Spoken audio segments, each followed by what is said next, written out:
So who's That's a liable? crazy story. Who's liable? Who's liable? Whose cyber liability does that go under? I don't know. All right. So that's kind of the issue, right? So now they're trying to create product because, now they're trying to create products of what they call on this. Wait, is the ambulance driver third party? Who owns the ambulance and who's the driver?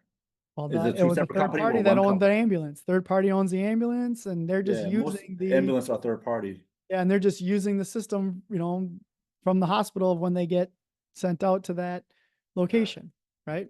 So I would say the lawsuit have both companies' name, the name of the ambulance company, and also the hospital that the call was placed. Right. Well, but what if they wouldn't name them because they didn't know Because that's what they should have been doing? because at the end of the day, your medical bill gonna come from the hospital, your Right. ambulance ride gonna come from the hospital. The ambulance company gonna charge the hospital, let's just say 10 grand for that ambulance ride. Right. And then the hospital gonna charge you 50 grand for that ambulance ride.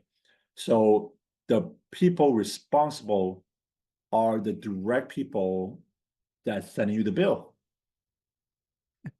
right?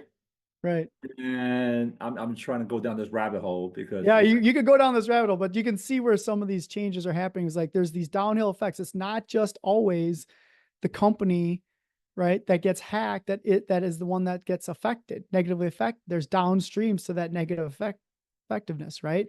So that's where this, like you said, we need to start creating. There's a product out there, like a cyber umbrella policy, right? That not only protects you, yeah. but you can put other entities underneath it with you to make sure that everybody's protected from that cyber crime, not And just then business, right? technically the people who make the machine is also tied to the lawsuit because if they didn't do a good job to protect their machine, Right. whether unintentional or negligent, right?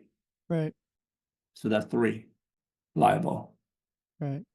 And also, if the driver didn't get the proper training, then Right. whoever trained the ambulance drivers, that's probably a subbed out third party as well. So Yep. that's four. Now let's That's go a down another weird. rabbit hole. So what if someone could argue that a social engineering attack by a human versus a social engineering attack because by an AI bot could be different, has to have different coverage?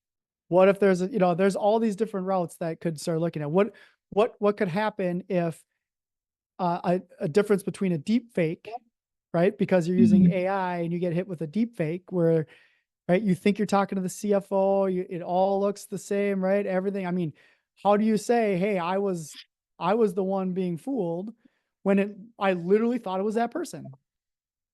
Deepfake has been very successful lately. I mean, there's so many Huge, deepfake stories. huge. $700,000 the last one I heard, like an attorney gave up. They attack the Big, accounting department. They find out who the accounting department is, and they just go at them and oh, paying bills and figure out who the invoice companies are. right. Did you see that Noble4, which is a cybersecurity company, right? They do employee awareness training, right? They were fooled by a deep fake and they hired a software developer based on a deep fake. I just thought about something. Insurance premium financing companies, Yep. they handle billions and billions, and they build insurance agents and truck drivers and E&S policyholders. I mean, anytime when there's premium financing involved, that is probably a lot of liability potential risk there. Yep. That made me think about all the premium financing bill I ever had. Yeah, there you go. There you go.